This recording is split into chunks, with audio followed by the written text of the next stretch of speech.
It was still very early morning as I pulled into the trailhead parking lot. There was no car there. My goal was to get to the summit before sunrise. I put on my headlamp and my backpack. I headed into the trail. I was telling myself it would be an easy hike. I'd been through this trail and these woods many times before. However, this time, something felt off, an eerie stillness that clung to the air, broken only by the sound of my boots crunching on the leaves as I was following the trail. The trail had always been well marked, but today, as the fog settled in, I could barely see a few feet ahead. I hiked on the trail for quite a while. I stopped, scanning the trees for the familiar blue markings on the tree trunks, but I did not see any. I hadn't noticed when, but somewhere along the way, I had strayed off the trail. My heart pounded as I pulled out my map, squinting in the fading light. The landscape didn't match anything on the page. A cold gust of wind cut through the trees, sending a chill down my spine. It made me jump and I hurried forward, hoping to stumble back onto the trail. But the more I walked, the more lost and disoriented I became. After what felt like hours, the fog thickened and the trees began to look wrong. Their trunks bent at odd angles, with gnarled branches reaching out like skeletal fingers. Shadows flickered between the trees, just out of sight. Every time I turned to catch them, nothing was there, but the feeling of being watched only grew stronger. Then I heard it, a soft sound, almost a whisper, coming from behind me. A voice, faint and distant, calling my name, Goshen. My breath hitched, and I froze. I spun around, my eyes wide, but there was no one. The silence was deafening. I told myself it was just my mind playing tricks on me. Stress, fear, anything but reality. But then I heard it again, Goshen, clearer this time. My heart raced.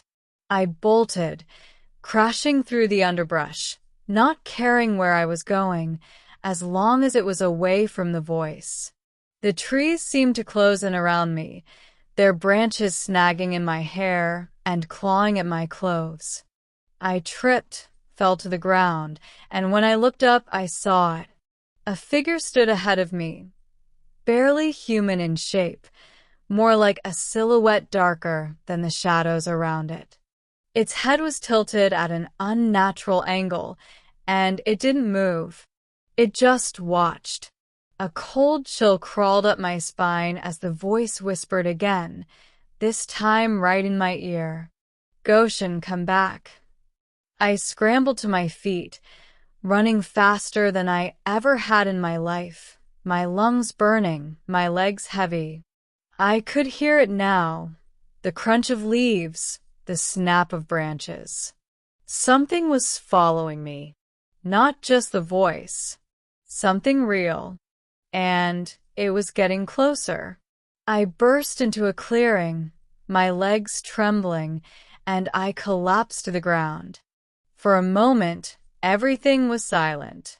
I forced myself to look up, and that's when I saw them. Dozens of figures, standing in the fog, their faces blurred, their bodies twisted and wrong. They didn't move or speak, but I could feel their eyes on me. Cold, hollow. I sat up and backed away, trembling, but they were everywhere, surrounding me. Come back, the voice whispered again, but now it echoed from every direction, bouncing off the trees. And then I realized they weren't just shadows. They were lost souls, the ones who had wandered too far off the path, never to return. And now they wanted me to join them. My back hit a tree. I looked up, and the figures had closed in, forming a circle around me. The fog thickened, swallowing the trees, the ground, and the sky. The shadows grew darker, so dark I could barely see my own hands in front of me. Then, cold fingers brushed my shoulder. I screamed, but the fog swallowed the sound as the darkness closed in around me, until I awoke to strange and suffocating silence. When my eyes fluttered open, I was lying in the same clearing, but everything was different.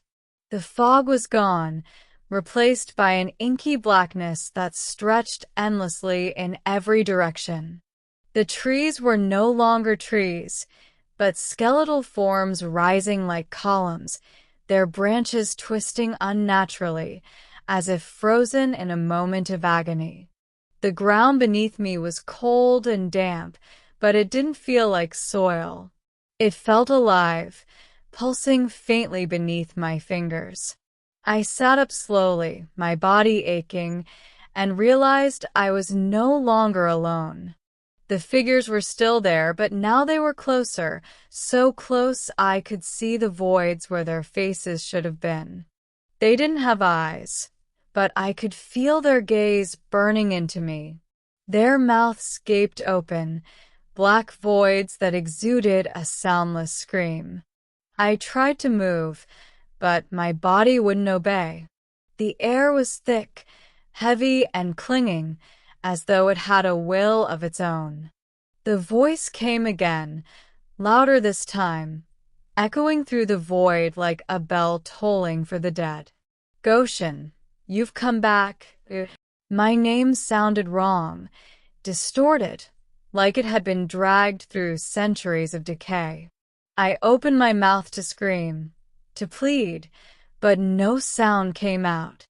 The figures began to move now, their bodies jerking and contorting as they inched closer, their movements unnatural, like dolls and puppets pulled by unseen strings. I turned my head and saw a faint glimmer in the distance, a tiny light, barely more than a spark. It pulsed faintly, a lifeline in the overwhelming darkness. I didn't think. I just ran, my legs finally responding as my adrenaline took over. The ground beneath me squirmed and shifted, trying to drag me down, but I pushed forward while my eyes locked on the light. The figure screamed behind me, making the scariest noise of rage and anguish. I didn't dare look back. I could feel them closing in, their cold breath on the back of my neck, their fingers brushing my arms. My lungs burned, my heart pounding so loudly it drowned out my thoughts, but didn't let that bother me, and I ran as fast as I could towards the light. The light grew brighter, warmer, and as I reached it, the world around me seemed to ripple and tear. With one last desperate lunge, I threw myself into the light. I hit the ground hard. The heavy air escaped from my lungs.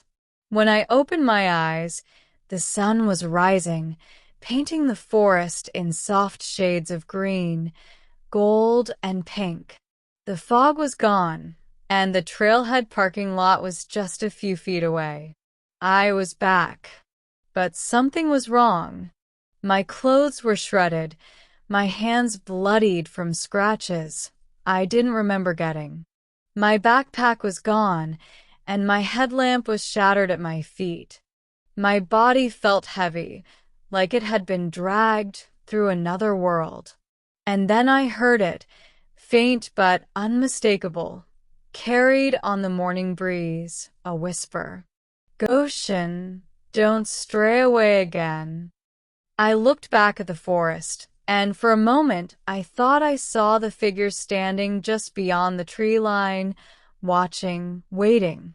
Regardless, I didn't wait to find out. I ran to my car, started the engine, and drove away, vowing never to return. There are still times that it doesn't matter where I go or where I am. I can still hear the voice sometimes, in the dead of night, calling my name.